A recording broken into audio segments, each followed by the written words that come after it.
Hello everyone, आज की इस वीडियो में हम लोग DLED प्रथम सेमेस्टर के हिंदी के क्वेश्चन नंबर 22 तक कर चुके थे पिछले वीडियो में, और आज हम 23 से करने वाले हैं।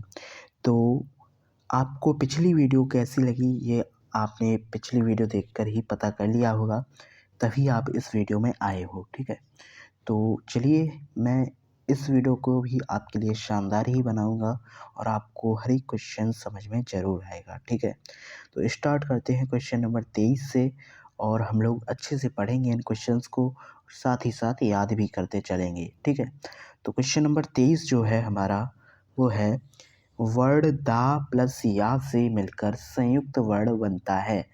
दा और या से मिलकर क्या वर्ड बनता है। ठीक है, ये हमें बताना है। ठीक है, तो यहाँ पे घा बनता है, या ये वाला घा बनता है, या फिर दया बनता है, या इनमें से कोई नहीं। तो देखो, दा और या से जब मिलकर बनता है कोई वर्ड तो ये वाला घा बनता है। ठीक है, यानी ऑप्शन बी हमारा यहाँ पे एकदम राइट हो जाएगा। ठीक है, तो यहाँ पे हमारा जो ऑप्शन बी है एकदम राइट हो जाएगा। हम ऑप्शन बी को यहाँ पे टिक कर लेते हैं। ठीक है, इसके बाद क्वेश्चन नंबर 24 है, जिन वर्णों का उच्चारण बिना बाधा और अवरोध के होता है ऐसे वर्णों को कहते हैं हम स्वर। ऐसे वर्णों को हम स्वर कहते हैं। ठीक है, इसके बाद है, निम्नलिखित में से कौन सा असत्य है। क्वेश्चन नंबर 25 को देख रहे हैं हम। ठीक है, ता ओष्ठ व्यंजन है, ता ओष्ठ व्यंजन है, यही बात गलत है शायद। ठीक है, शा ऊष्म व्यंजन है, ये बात शायद सही है। ठीक है, फा जो है ओष्ठ व्यंजन है, ये बात सही लग रही है मुझे। ठीक है, इसके बाद छा संयुक्त व्यंजन है, ये बात तो एकदम सही है। ठीक है, तो यहाँ पे मुझे ऑप्शन ए राइट लग रहा है। अब देख लेते हैं ऑप्शन सही है या नहीं। तो यहाँ पे हमारा करेक्ट एकदम राइट, यानी ऑप्शन ए ही हमारा एकदम राइट है। तो ता जो है वो ओष्ठ व्यंजन नहीं है। ठीक है, ये बात सॉरी, ता जो है ओष्ठ व्यंजन है, ये बात असत्य है। ठीक है, इसके बाद है 26वां क्वेश्चन, चा वर्ग है। चा जो वर्ग है वो कैसा है, तालव्य है, दंत्य है, ओष्ठ है, या फिर दंतोष्ठ है। तो यहाँ पे जो राइट आंसर हो जाएगा चा जो वर्ग है वो तालव्य है। ठीक है, इसके बाद है, निम्न में से पार्श्विक वर्ड है, पार्श्विक वर्ड या रा ला वा, इनमें से कौन सा है, तो ला। ठीक है, ला। ठीक, इसके बाद क्वेश्चन नंबर 28 को देखते हैं, निम्नलिखित में से कौन उत्क्षिप्त व्यंजन है। उत्क्षिप्त, ठीक है, या और वा, डा और ढा, इंग्या ये क्या बोला जाएगा, इंग्या ढा। ठीक है, भा और म, शा शा हा। तो यहाँ पे जो राइट आंसर हो जाएगा ऑप्शन बी एकदम राइट हो जाएगा। उत्क्षिप्त व्यंजन जी, डा के नीचे बिंदी, ठीक है, और ढा के नीचे भी बिंदी, ये उत्क्षिप्त व्यंजन में आते हैं। ठीक है, इसके बाद क्वेश्चन नंबर 29 को देख लेते हैं, ज्ञा को वर्णमाला में माना जाता है।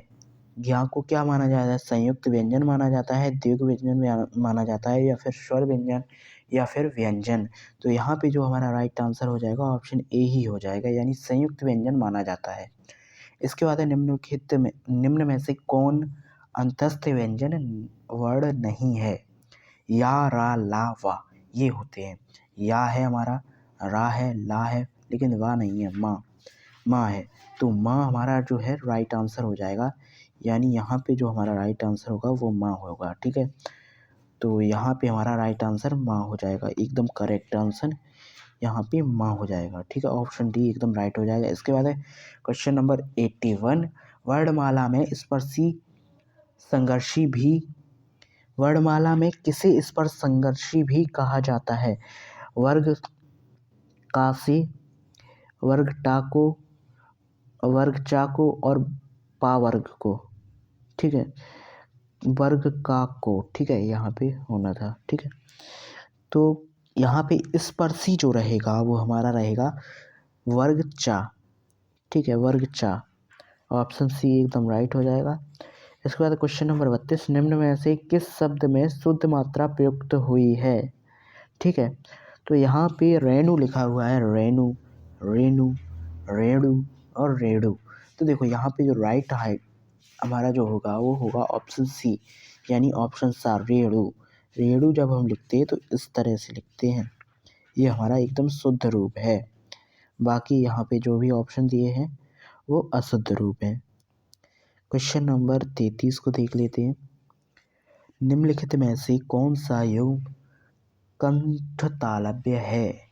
ए चा छा, या वा, ता था। तो यहाँ पे जो राइट होगा ए और ए। ठीक है, ये हमारा कंठ तालव्य है, बाकी ये हमारे अलग अलग हैं। ठीक है, क्वेश्चन नंबर 34 पर आ जाते हैं। क्वेश्चन नंबर 34, अ का उच्चारण स्थान कंठोस्त्य, दंतोस्त्य, दंत तालव्य। तो यहाँ पे कंठोस्त्य हमारा एकदम राइट आंसर हो जाएगा, ऑप्शन ए। ठीक है, निम्न में से कौन स्पर्श संघर्षी है? स्पर्श संघर्षी का, चा, हा, पा। तो यहाँ पे जो का है वो हो जाएगा राइट आंसर। इसका तो क्वेश्चन नंबर 36, फा का उच्चारण स्थान कंठ है, तालु है, ओष्ठ है या फिर दंत है? तो ओष्ठ हमारा राइट हो जाएगा यहाँ पे। ठीक है, इसके बाद क्वेश्चन नंबर 37, निम्नलिखित में से कौन ऊष्म व्यंजन नहीं है? शा, पा, शा, रा। तो ऑप्शन डी। अब देखो ऊष्म व्यंजन नहीं है यहाँ पे पूछा गया, ठीक है, लेकिन ऊष्म व्यंजन तो या, रा, लावा होते हैं, या, रा, ला, वा। यहाँ पे हमें और कोई दिख रहा था? नहीं दिख रहा था। ठीक है, ये भी नहीं, ये भी नहीं, ये भी नहीं, केवल राई तो दिख रहा है इसमें। ठीक है, तो यहाँ पे ऑप्शन डी राइट हो जाएगा। और यहाँ पे ऊष्म व्यंजन नहीं है की जगह होना चाहिए था है। ठीक है, यहाँ पे क्वेश्चन में थोड़ी गड़बड़ी है। इसके बाद क्वेश्चन नंबर 38, संयुक्त स्वर है, संयुक्त स्वर कौन से हो जाएंगे? अ, ई, उ, री, या फिर आ, ई, उ, ए, ओ, औ। आ और बा दोनों, या फिर इनमें से कोई नहीं। तो यहाँ पे ऑप्शन ये दोनों कट हो जाएंगे और ये तीसरा भी कट हो जाएगा। ये तो संयुक्त है ही नहीं, ये तो एकदम शुद्ध है। ठीक है, तो ये वाले जो हैं ऑप्शन बी वाले एकदम राइट आंसर हो जाएगा। यहाँ पे ये संयुक्त हैं, आ प्लस आ से मिलकर बना है हमारा बड़ा आ। ठीक है, ऐसे ही ई प्लस ई बस ई और ई से मिलकर बनी है बड़ी ई। ठीक है, तो इसके आगे जानते हैं।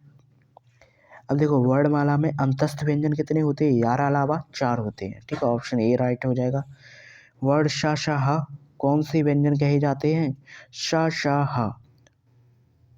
यहाँ पे 3 शा आते हैं। ठीक है, शा, शा, शा, हा, ये होते हैं हमारे स्पर्श और संघर्षी दोनों। ठीक है, स्पर्श और संघर्षी दोनों। इसके बाद है क्वेश्चन नंबर 41, संयुक्त व्यंजनों की जो संख्या होती है वो कितनी होती है? संयुक्त व्यंजनों की संख्या हमारी 4 होती है। ठीक है, इसके बाद है हंस पद का चिन्ह है, हंस पद का चिन्ह ऑप्शन बी में एकदम राइट दिखाया गया है हमें। ठीक है, इसके बाद है क्वेश्चन नंबर 43, यहाँ पे दिया हुआ है अर्धसंवृत स्वर हैं, अर्धसंवृत स्वर हैं कौन से हैं? ए औ, या फिर ई, आ। ऑप्शन बी में जो है वो एकदम राइट है, अर्धसंवृत स्वर ए और ओ हैं। ठीक है, इसके बाद है कंठ ध्वनि का सही प्रयोग है कुर्सी, मेज, खड़क, दबात। देखो कंठ ध्वनि हमें जाननी है, कंठ से हमें खड़क जो पढ़े हमने नहीं, काफ़ी दिक्कत के बाद पढ़ा। ठीक है, इसमें मेरी कंठ का वो हुआ। ठीक है, कंठ को काफ़ी मेहनत करनी पड़ी। कुर्सी पढ़ने में मुझे कंठ पे ज़्यादा जोर नहीं देना पड़ा, मेज कहने में भी मुझे ज़्यादा जोर नहीं देना पड़ा, दावत आराम से कह दिया। लेकिन खड़क जो मैंने बोला उसमें मेरी कंठ पे ज़्यादा असर पड़ा। तो कंठ जो है खड़क जो है वो कंठ ध्वनि का सही प्रयोग है। ठीक है, ऑप्शन सी यहाँ पे राइट हो जाएगा। इसके बाद है निम्नलिखित में से कौन मूर्धन ध्वनि नहीं है? टा, ठा, डा, डा। ऑप्शन डी एकदम राइट हो जाएगा। ठीक है, इसके बाद है ये क्वेश्चन नंबर 46। क्वेश्चन नंबर 46 है, ध्वनि का उच्चारण स्थान के आधार पर होता है, तालव्य, दंत, कंठ, ओष्ठ। तो यहाँ पे जो दंत है एकदम राइट हो जाएगा, दंत। ठीक है, ऑप्शन बी। दंतोष्ठ से उच्चारित होने वाले व्यंजन हैं, कौन से हैं?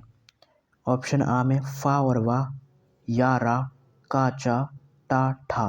तो ऑप्शन ए में ही आया फा और वा, ये दंतोष्ठ हैं, दंत और ओठ, दांत और ओठों से बोले जाने वाले। ठीक है, क्वेश्चन नंबर 48 देख लेते हैं।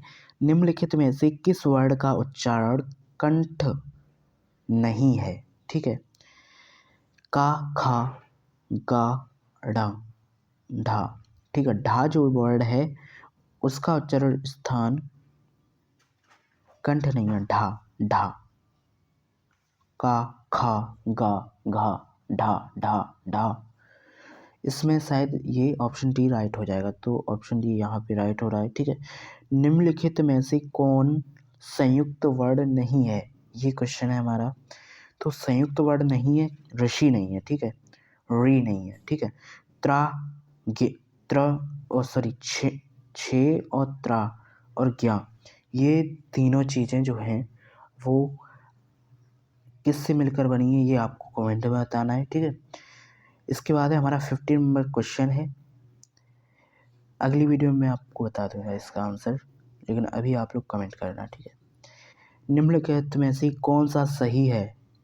डा और ढा को वर्णमाला में स्थान प्राप्त है, पहला तथा तीसरा वर्ण महाप्राण होता है, पहला और तीसरा महाप्राण नहीं होता है, ये बात गलत है। चा, छा, जा, झा स्पर्श संघर्षीय, ये बात सही है।